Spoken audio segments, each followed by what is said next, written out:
A crucificação de Jesus, se compreendida, apresentada somente no plano humano, no plano histórico, é de uma brutalidade terrível, de uma desumanidade horrorosa.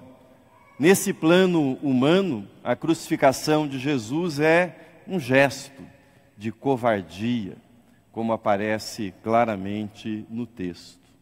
Jesus, inocente, foi traído por Judas, seu amigo, do grupo dos 12.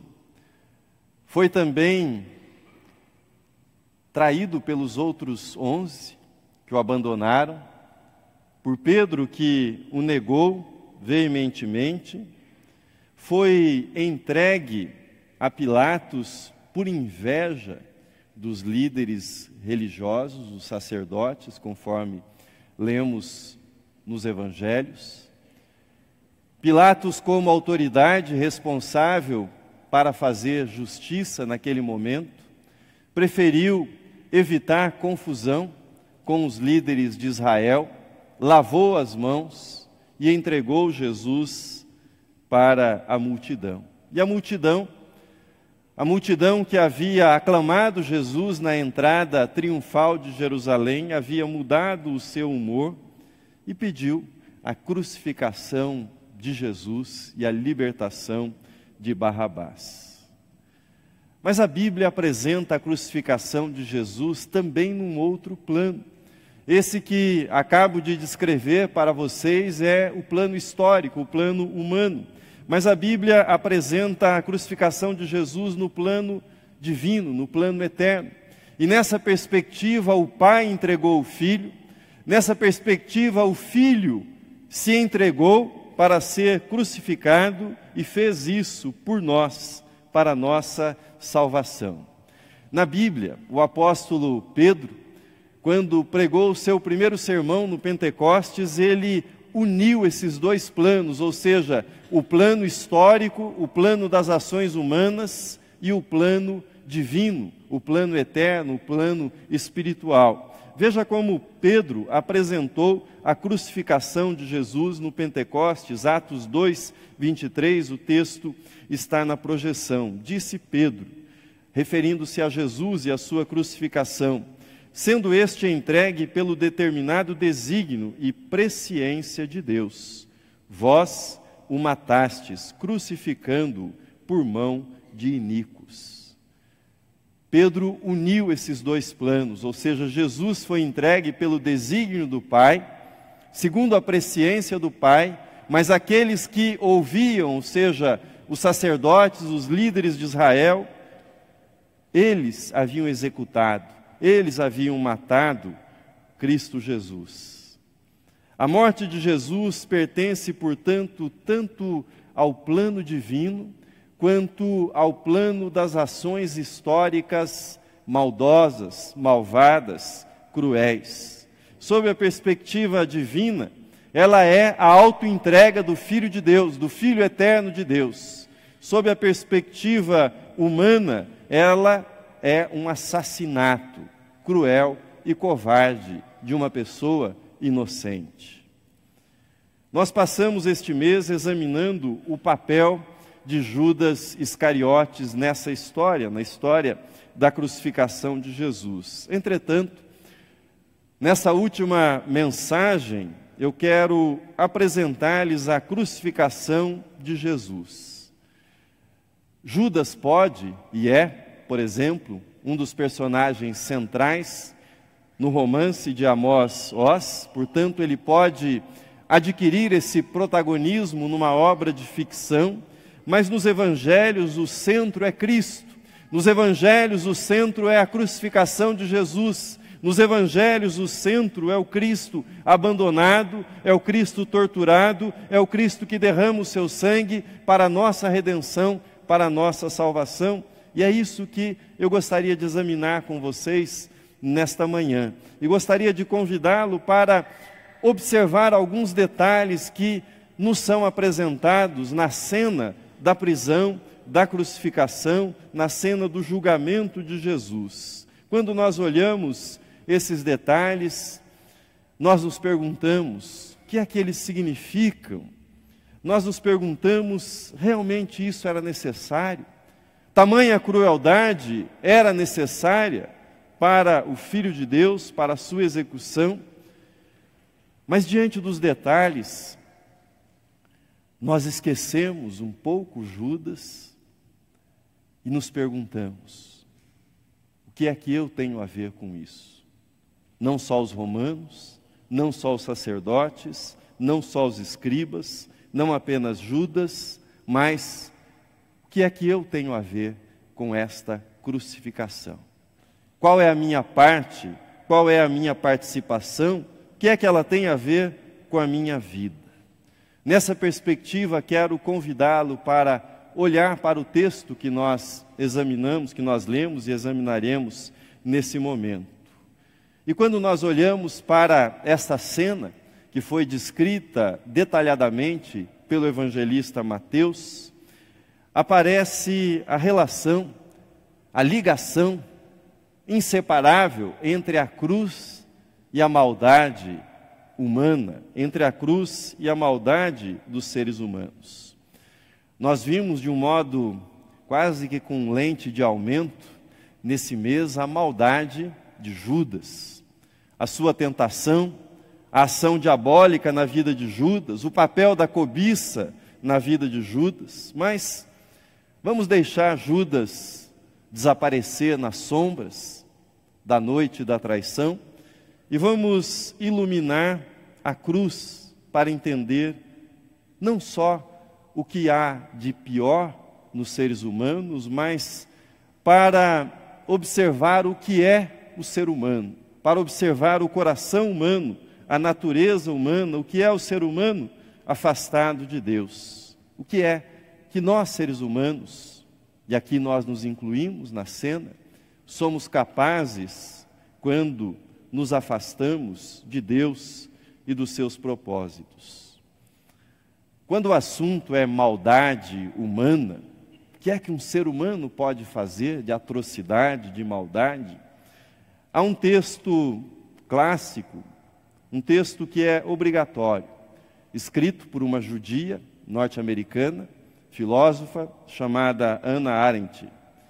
Ela foi enviada pelo jornal New York Times para Jerusalém para cobrir o julgamento dos nazistas e especificamente de um nazista, Eichmann, que havia sido capturado aqui na nossa vizinha, Argentina, e levado para ser julgado em Jerusalém. E o seu livro, o livro de Hannah Arendt, intitula-se Eichmann em Jerusalém, um relato sobre a banalidade do mal. E ela escrevia artigos regulares para o jornal nos Estados Unidos e, à medida que ela escrevia esses artigos, que viriam depois a ganhar forma no livro, ela mostrava um homem que, de certa forma, fugia do estereótipo que todos estavam fazendo dele. O que emergia nos relatos dela e na observação era um funcionário. Um funcionário igual a milhares de funcionários. Uma rotina que era uma rotina semelhante às demais pessoas, ou seja, levantava-se todas as manhãs, tomava o seu café, despedia-se da sua família, ia para o seu trabalho, trabalhava a sua jornada, cumpria o seu dever, voltava para casa, fazia a sua refeição noturna, assentava-se na sala, escutava a música clássica e lia o seu filósofo preferido, Immanuel Kant, filósofo que escreveu sobre a ética e sobre o dever. A grande revelação de Hannah Arendt está no que ela chamou de banalidade do mal.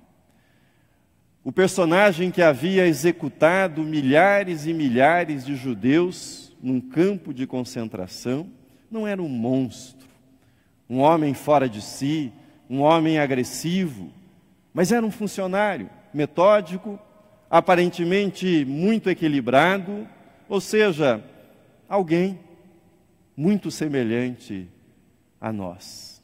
alguém que tinha uma rotina de trabalho. E quando indagado, ele respondeu que ele cumpria ordens, que ele cumpria o seu dever.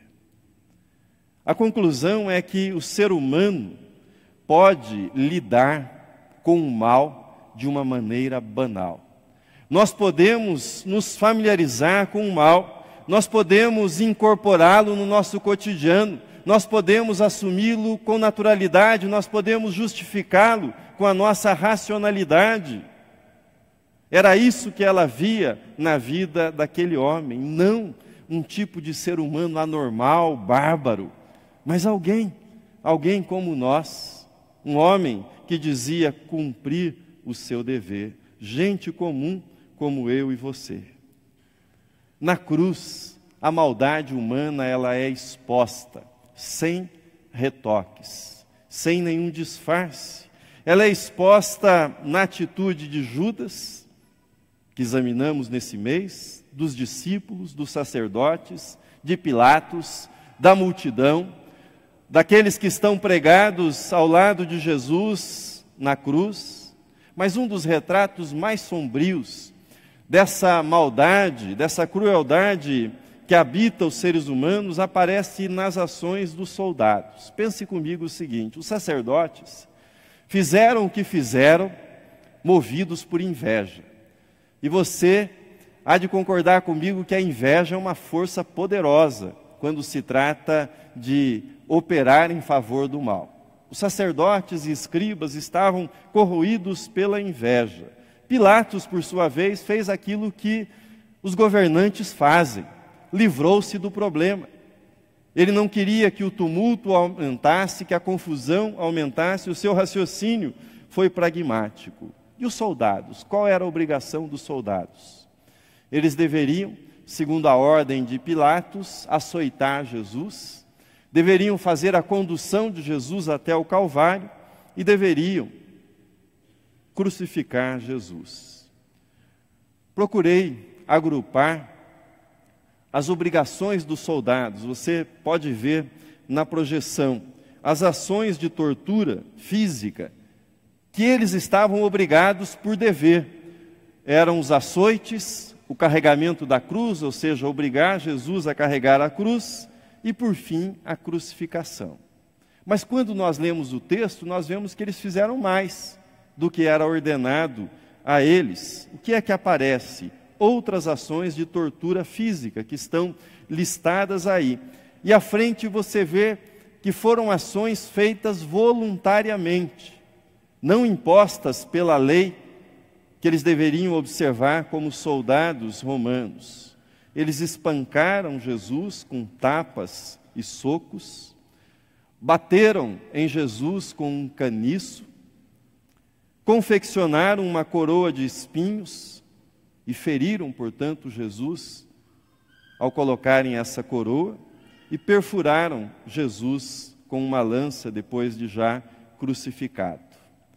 Essas são ações que eles fizeram para diversão, para acrescentar mais humilhação, mais sofrimento àquele homem que eles deveriam cuidar para que fosse cumprida a sentença. Mas há outras ações. Eles acrescentaram a essas ações de tortura física, tortura psicológica, tortura moral. Fizeram isso também não por obrigação, mas fizeram porque queriam, fizeram porque desejavam fazer. Quais são as ações? Zombaria. Zombavam dele, ao baterem nele e dizerem: se és profeta, diga quem profetizou. Ao chamarem de rei, ao confeccionarem um manto, ao darem para ele um caniço para que ele estivesse ali ridicularizado como rei. Uma coroa, não a coroa real, mas a de espinhos também para humilhá-lo. E por fim, cuspiam nele para trazer mais humilhação, mais suplício do ponto de vista moral e do ponto de vista psicológico. Fizeram isso para se divertir. Fizeram isso com um inocente, com um homem inocente. não só para um homem inocente, mas para um homem que não tinha nenhum registro de maldade, que só fizera o bem, inclusive curando o servo de um centurião romano.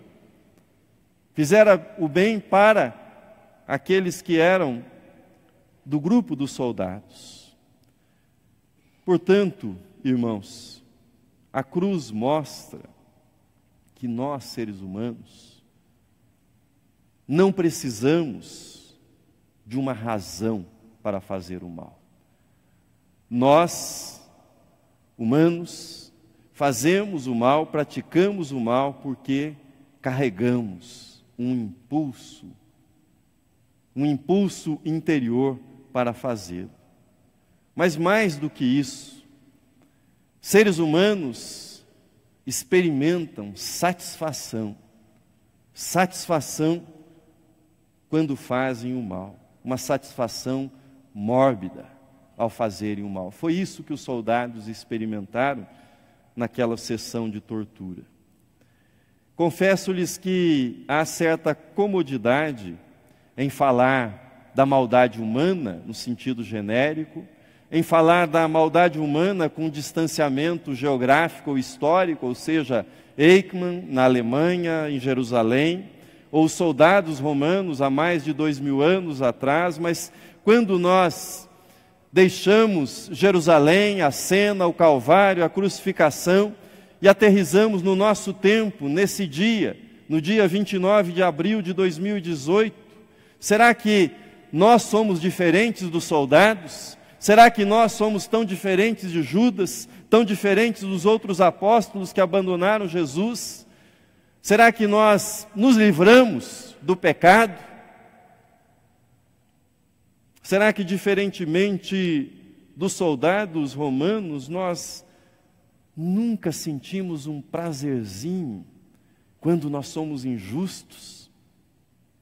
Quando nós cometemos um ato de crueldade em relação ao próximo? Será que em mim, será que em você não existe essa maldade mais? Ela se extinguiu ao longo da história?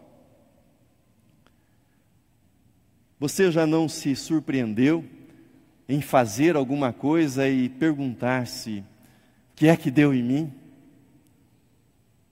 A resposta bíblica é o pecado. Não é que você não possa e não faça o bem, certamente você faz, mas também esse bem muitas vezes é maculado com o orgulho, com a comparação, com o sentimento de ser melhor do que o outro. Você pode e faz o bem, mas o que a Bíblia diz é: você não consegue deixar de fazer o mal. E pior do que isso, você se compraz na feitura do mal.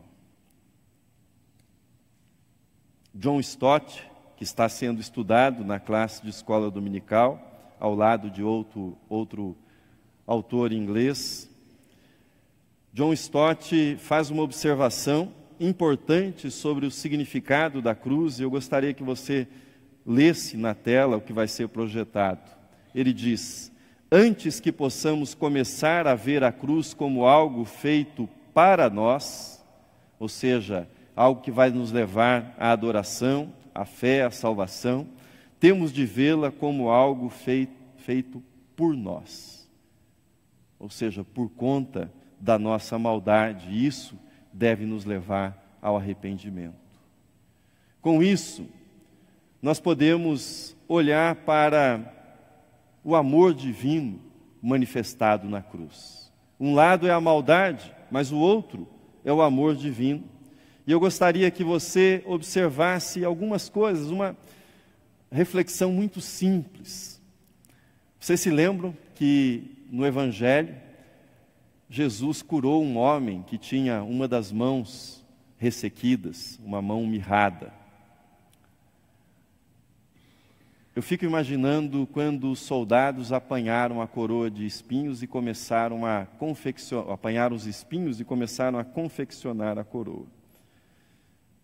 Que simples seria para Jesus que aquelas mãos fossem amaldiçoadas, perdessem a força, ficassem ressequidas para sempre. Mas ele não fez isso. Ele não se defendeu da humilhação. Ele não se defendeu dos golpes. Ele não se defendeu das provocações. Ele não desceu da cruz. E algumas versões na literatura sustentam que Judas fez o que fez porque achava que isso levaria Jesus a resistir, a descer da cruz. Mas ele não desceu da cruz, e por quê? A resposta é: porque ele nos amou, e ele estava lá pelos nossos pecados, pelos meus pecados, pelos seus pecados. Tome toda a sujeira, tome esse ato repugnante que é lançar sobre outra pessoa o cuspe. Tome isso como um exemplo da malignidade, da sujeira que Jesus tomou sobre si ao ser crucificado.